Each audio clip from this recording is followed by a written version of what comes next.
অবশেষে পরশুরামের সাহায্যে বিজিত ওরফে বিজনলালের সকল সত্য জেনে গেল মুখার্জি পরিবার। হ্যাঁ বন্ধুরা, এমনটাই দেখা যাবে। বিস্তারিত জানতে ভিডিওটিতে লাইক দিয়ে চ্যানেলটি সাবস্ক্রাইব করে শুরু থেকে শেষ অবধি দেখতে থাকো। গল্পের শুরুতেই দেখা যাবে রেজিস্ট্রারের কাছে সব কথা খুলে বলে শিবপ্রসাদ। এরপরে রেজিস্ট্রার ম্যাম বলতে থাকে, এসব আপনি কি বলছেন? এরপরে এরপরে শিবপ্রসাদ নন্দাকে বলতে থাকে, কি নন্দা, তুমি মুখ খুলবে না এখনো? এখনো তুমি মুখ খুলবে না? তোমাকে তো এবার মুখ খুলতেই হবে। যদি মুখ না খোলো তবে অনেক বড় ঝামেলায় পড়ে যাবে। তুমি তুমি তো একটা মেয়ে, একটা মেয়ে হয়ে আরেকটা মেয়েকে ন্যায় পাইয়ে দেবে না তুমি নন্দা? তখন তখন নন্দা চুপ করে দাঁড়িয়ে থাকে। এরপরে এরপরে পরশুরাম বলতে থাকে, তুমি যদি একবার আমাদের সঙ্গে কোঅপারেট করো, তুমি যদি তোমার তোমার কথাগুলো আমাদের বলো, তবে তবে আমরা ওই বিজিতের বিয়েটা আটকে দিতে পারবো। আমরা কলকাতায় গিয়ে ওর বিয়েটা ভাঙতে পারবো। এদিকে এদিকে দেখা যায় পিকু এসে বিজিতকে বলতে থাকে, বিজিত আঙ্কেল, আমরা একটা অনুষ্ঠানের নাম দিয়েছি। সেখানে আমি সাজবো অফিসার আর আমার ভাই সাজবে ক্রিমিনাল। আমি আমার ভাইকে অফিসার হয়ে খুঁজে বের করে ধরে নিয়ে আসবো। আমার ভাইকে ক্রিমিনাল বানিয়ে আমি খুঁজে নিয়ে এসে জেলে পুরে দেবো। আমার হাতে থাকবে গান, রিভলভার। এরপরে এ কথা শুনে বিজিত বলতে থাকে, তবে সেগুলো আমাকে কেন শোনাচ্ছ? আমি কি শুনতে চেয়েছি তোমার কাছে? তখন পিকু বলতে থাকে, আসলে আমার ভাই কি সেজেছে একবার দেখবে। আমার ভাইকে দেখোই না। এরপরে বিজিত বলতে থাকে, হ্যাঁ দেখো তোমার ভাইকে। এরপরে এরপরে দেখা যায় তখনই দেখা যায় লাট্টু লাট্টু বিজন্নাল সেজে বিজিতের সামনে এলে ভয় পেয়ে যায় বিজিত বলতে থাকে, এসব কি এসব কি সেজেছো তুমি? তোমাকে এসব সাজতে কে বলেছে? আর এসব তুমি কোথায় পেয়েছো? এরপরে দেখা যায় তখন লাট্টু বলতে থাকে, কেন, এসব তো তোমার ঘরেই পেয়েছি। তবে তুমি এরকম রিয়াক্ট করছো কেন? তখন তখন বিজন বলতে থাকে, তোমাকে এসব সাজতে কে বলেছে? এই বলে দেখা যায় লাট্টুর মুখ থেকে মুছটা আর চশমাটা খুলে নেয় আর বলতে থাকে, তোমার এত বড় সাহস কোথা থেকে হয়? তুমি আমার জিনিসপত্রে হাত লাগিয়েছো? তোমাকে এই রাইট কে দিয়েছে বলো? তখন লাট্টু বলতে থাকে, তুমি তুমি এরকম করে আমাকে আমাকে বকছো কেন? তুমি জানো না বাচ্চাদের সঙ্গে এরকম ব্যবহার করতে নেই?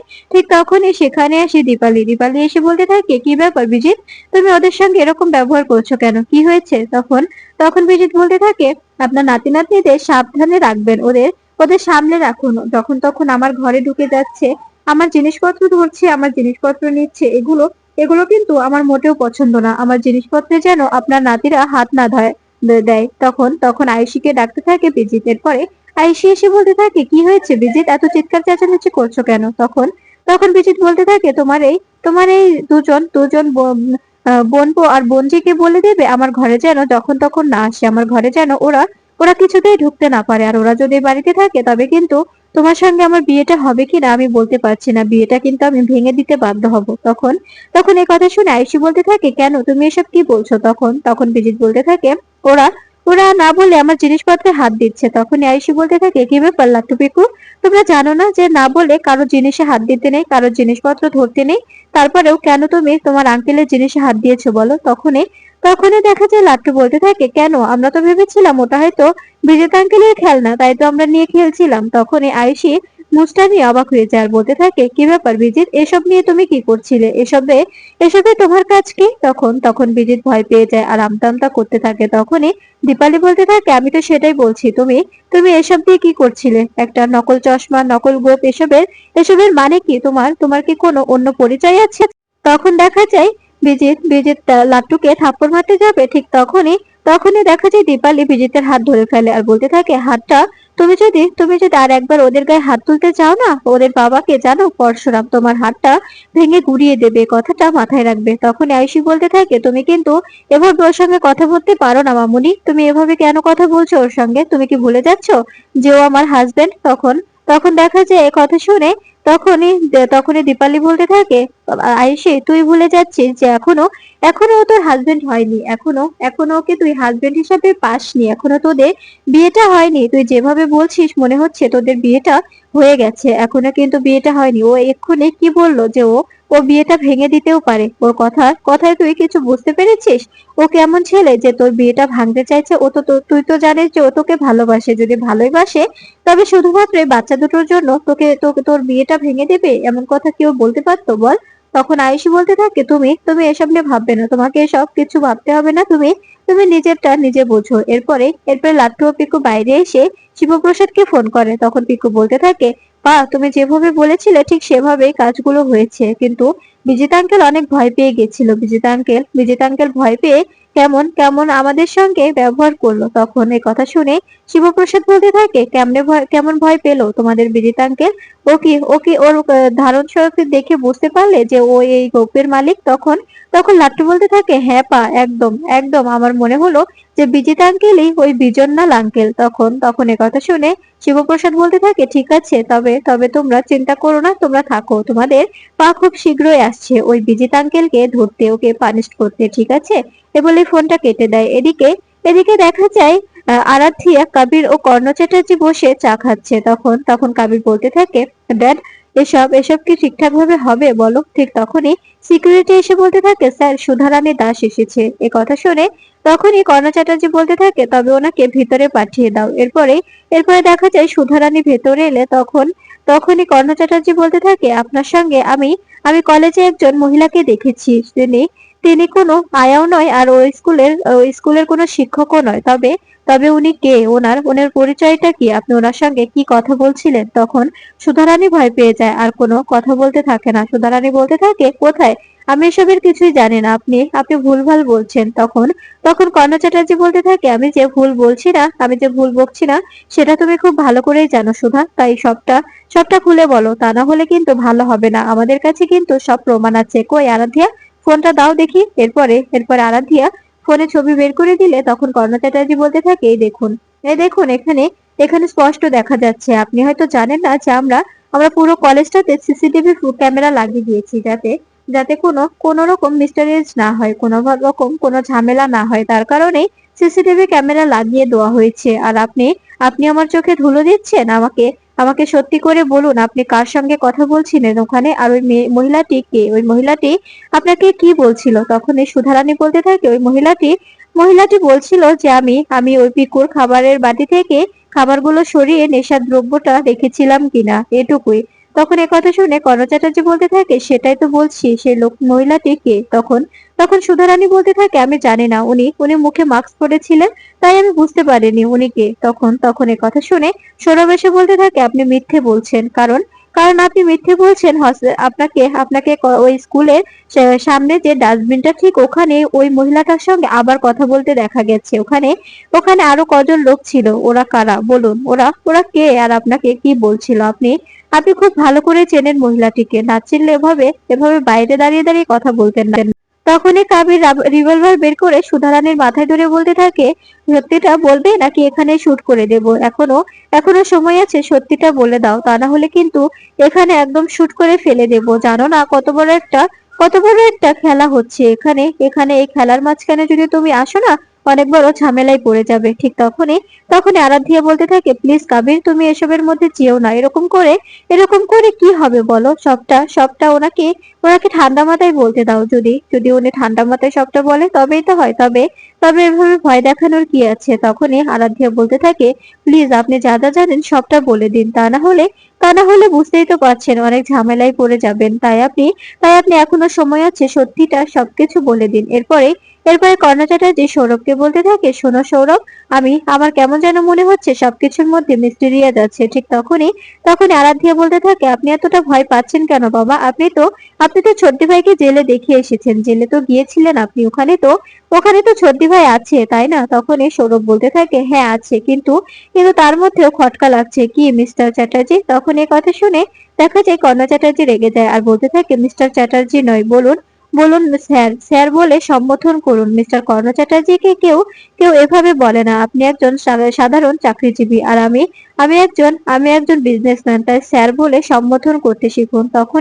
তখনই সৌরভ বলতে থাকে, ঠিক আছে স্যার, আর বলবো না। এরপরে কর্ণ চ্যাটার্জি বলতে থাকে, বাইরে গিয়ে দাঁড়ান, আমি আমি এখানে কিছু পার্সোনাল কথা বলবো। তখন সৌরভ বলতে থাকে, আপনার কিন্তু আমাকে প্রয়োজন হবে, তাই এভাবে আমার সঙ্গে অপমানজনক কথা বলতে পারেন না। তখনই এই কথা শুনে কর্ণ চ্যাটার্জি বলতে থাকে, আমার আপনাকে প্রয়োজন হবে না, আপনার আমাকে প্রয়োজন হবে। সো বাইরে গিয়ে দাঁড়াতে বলেছি, বাইরে গিয়ে দাঁড়ান, ঝামেলা করবেন না। এরপরে সৌরভ সেখান থেকে বেরিয়ে যায়। এরপরে দেখা যায় কর্ণ চ্যাটার্জি সুধারানীকে বলতে থাকে, শুনুন, আপনি আপনি বরং কদিনের জন্য গা ঢাকা দিয়ে থাকুন। আর আপনাকে আমি বারবার বলে দিচ্ছি, আপনি যদি কোনোভাবে চালাকি করার চেষ্টা করেন একদম কিন্তু শুট করে দেব, একদম একদম প্রাণে মেরে দেব। কথাটা মাথায় রাখবেন। এখানে অনেক বড় ঝামেলা চলছে। এর মাঝখানে কোনো গন্ডগোল করতে চাইলে একদম একদম বেঁচে থাকতে পারবেন না। পৃথিবী থেকে আপনাকে বিদায় নিতে হবে। কথাটা একদম মাথায় রাখবেন। এরপরে এরপরে দেখা যায় তখন সুধারানী চলে যায়।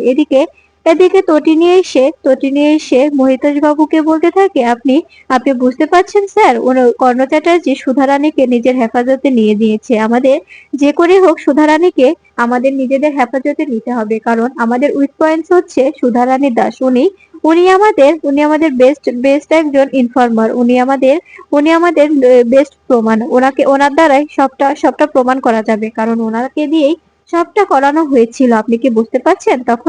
তখনই দেখা যায় মহিতোষ বাবু বলতে থাকে, হ্যাঁ ইয়েস ম্যাম, সবটাই আমি বুঝতে পারছি, আপনি একদম চিন্তা করবেন না। তখন এই কথা শুনে দেখা যায় তখন তটিনী বলতে থাকে, আমাদের আমাদের যে করেই হোক ওই কর্ণ চ্যাটার্জির উপরে রাত দিন 24 ঘন্টা নজর রাখতে হবে। আপনি বরং ওই কর্ণ চ্যাটার্জির পেছনে ফেও লাগিয়ে দিন, আর আমাদের সবটা রেকর্ড করুন। তখন এই বলেই তটিনী যাবে, ঠিক তখনই লাট্টু ফোন করে আর বলতে থাকে, মাম্মি আজ রাতে আমরা কি খাবো? খাবারের কোনো ব্যবস্থা করেছো? তখন তটিনী বলতে থাকে, তুমি চিন্তা করো না বাবা, আমি আমি রাতের খাবারের ব্যবস্থা করে দিচ্ছি। তোমরা সেগুলোই খাবে। আমি ওই তো ভাত আজকে দিচ্ছি না, আজকে রুটির সঙ্গে একটু একটু সবজি। আর কি খাবে বলো তো? তখনই লাট্টু আর পিকু বলতে থাকে, মাম্মি বা রুটির সঙ্গে একটু মাংস কষা দিও, চিকেন কষা।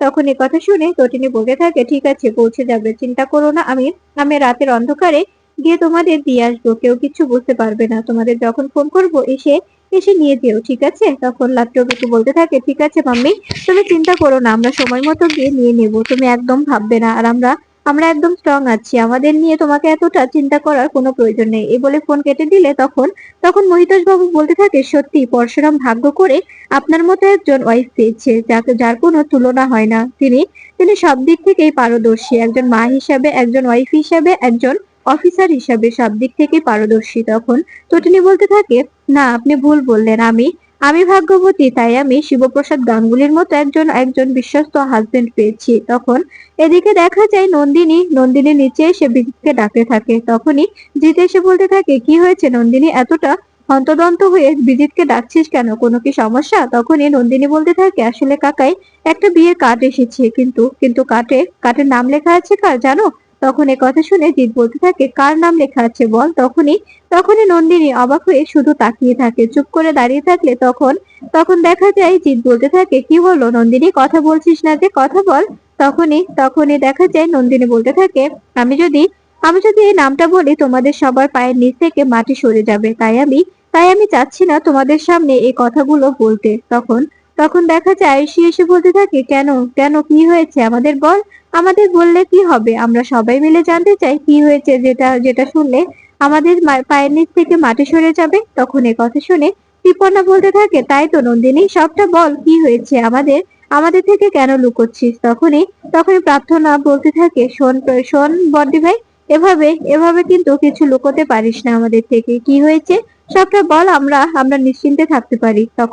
তখন দেখা যায় নন্দিনী বলতে থাকে, এখানে এখানে একটা বিয়ের কার্ড এসেছে, আর সেই কার্ডটা এখানকার নয়, কলকাতার নয়, এটা একটা কুসুমপুর বলে একটি জায়গার, কুসুমপুর গ্রামে।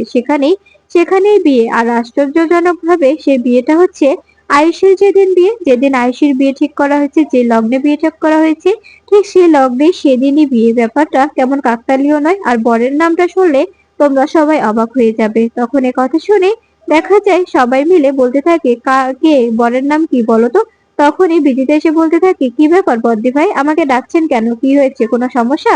তখনই নন্দিনী বলতে থাকে, বিজিত, তোমার সঙ্গে আমি একটু আলাদা কথা বলতে চাই। এ বলে জিৎকে বলতে থাকলে জিৎ বলতে থাকে, যা বলার আমাদের সামনেই বলবে, আড়ালে আড়ালে কিচ্ছু বলতে হবে না। তখন আয়ুষী বলতে থাকে, বিজিত তো আমার হাজবেন্ড হতে চলেছে, ওর ব্যাপারে যে কথাগুলো তুই আমাদের সামনেই বল, আমাদের জানারও অধিকার আছে, এভাবে আড়ালে কেন যেতে চাইছিস? তখনই নন্দিনী বলতে থাকে, আমি যদি বলি তোরা ব্যাপারটা কি নিতে পারবি?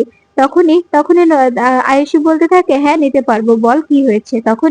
তখনই দেখা যায় নন্দিনী বলে ওঠে, এখানে বরের নাম দেওয়া আছে বিজিত লাহিড়ী, ও বিজিত লাহিড়ী, আর কনের নাম দেওয়া আছে শিবানী গাঙ্গুলি। এ কথা শুনে ভয় পেয়ে যায় বিজিত। তখন সবাই অবাক হয়ে যায়। আয়ুষী বলতে থাকে, তার মানে বিজিত লাহিড়ী মানে?